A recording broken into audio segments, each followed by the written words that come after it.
नमस्कार. महाराष्ट्र आणि संस्कृती या यूट्यूब चॅनलमध्ये आपले स्वागत आहे. रामनवमी, प्रभू रामचंद्रांचा जन्मदिवस. रामनवमी हा सण भारतीय सनातन संस्कृतीचा एक अतिशय धार्मिक आणि पारंपरिक सण आहे, जो संपूर्ण भारतात मोठ्या उत्साहात साजरा केला जातो. हिंदू दिनदर्शिकेनुसार हा धार्मिक सण चैत्र महिन्याच्या शुक्ल पक्षात साजरा केला जातो. भगवान राम हे हिंदू धर्मातील पवित्र देवतांपैकी एक आहेत. श्रीराम हे भगवान विष्णूंचे 7वे अवतार होते. ज्यावेळी पृथ्वीवर अधर्म, अन्याय, संकटे निर्माण झाली, त्यावेळी देवांनी अवतार धारण केले. भगवान विष्णूंनी पृथ्वीवरील राक्षसांना मारण्यासाठी श्रीराम म्हणून जन्म घेतला. येत्या 6 एप्रिलला रविवारी रामनवमी आहे. नवमी तिथी 5 एप्रिलला शनिवारी संध्याकाळी 7:26 प्रारंभ होते आणि 6 एप्रिलला रविवारी संध्याकाळी 7:22 समाप्त होते. प्रभू श्रीरामांचा जन्म चैत्र शुद्ध नवमी पुनर्वसू नक्षत्रावर 5 ग्रह उच्चस्थानी असताना दुपारी 12:30 झाला होता. रामनवमी ही चैत्र नवरात्रीचा 9वा दिवस आहे. हे 9 दिवस देवी शक्तीच्या 9 रूपांना समर्पित आहेत. चैत्र नवरात्रीच्या 9व्या दिवशी राजा दशरथ आणि राणी कौशल्या यांचा पुत्र प्रभू श्रीराम यांचा जन्म झाला, ज्याला रामनवमी असे म्हणतात. रामनवमीच्या दिवशी भगवान हनुमानाची पूजा केली जाते. हनुमान हे श्रीरामांचे आदरणीय भक्त आहेत. त्यांची पूजा केल्याने प्रभू श्रीराम प्रसन्न होतात असे म्हणतात. म्हणूनच लोक हनुमानाचा ध्वज फडकवतात. पौराणिक कथेनुसार अयोध्येचा राजा दशरथ यांना 3 राण्या होत्या. महाराज दशरथ यांच्या कुठल्याही पत्नीला मूल नव्हते. त्यामुळे महाराज खूप दुःखी झाले होते. तेव्हा ते महर्षी वशिष्ठांकडे गेले. त्यांना आपले दुःख सांगितले.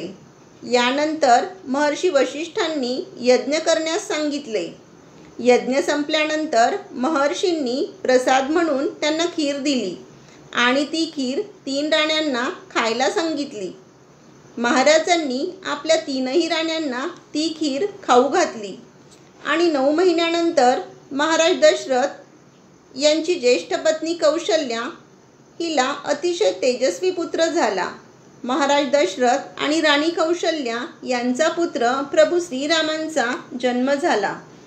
रामनवमीच्या दिवशी मंदिरे, घरे फुलांनी आणि दिव्यांनी सजवली जातात. भर उन्हात ऐन मध्यान्नी सर्वजण श्रीरामांच्या मंदिरात जाऊन कथा कीर्तन ऐकतात. गुलाल उधळून रामजन्माचा आनंद व्यक्त करतात आणि सुंठवड्याचा प्रसाद घेऊन धन्यता मानतात.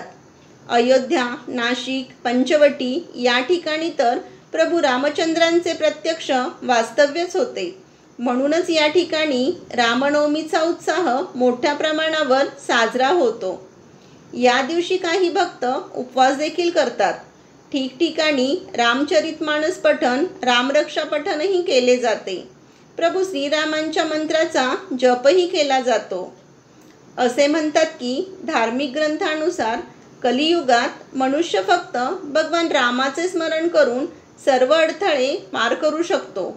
माणसाच्या शेवटच्या काळात प्रभू रामाचे नाव घेतल्याने मोक्षाची प्राप्ती होते. पित्याचे वचन पूर्ण करण्यासाठी राजवैभव सोडून वनवास पत्करणारा आणि दुष्ट रावणाचा वध करून सज्जनांचे रक्षण करणारा प्रभू रामराजा आपणा सर्वांना एक थोर आदर्श पुरुषोत्तम वाटतो. भगवान रामांना मर्यादा पुरुषोत्तम असेही म्हणतात, कारण त्यांनी कठीण काळातही धर्माची बाजू सोडली नाही, अधर्माचा अंगीकार केला नाही. रामनवमी हा सण सत्य, धार्मिकता आणि करुणेचे प्रतीक म्हणून पूज्य आहे. प्रभू श्रीराम एक ऐतिहासिक पुरुष असूनही आदर्श देव म्हणून त्यांचा जन्मसोहळा आपण मोठ्या थाटामाटाने आणि उत्साहाने साजरा करतो. अशाच प्रकारची नवनवीन माहिती जाणून घेण्यासाठी आपल्या महाराष्ट्र आणि संस्कृती या चॅनलला लाईक करा, शेअर करा आणि अवश्य सबस्क्राईब करा.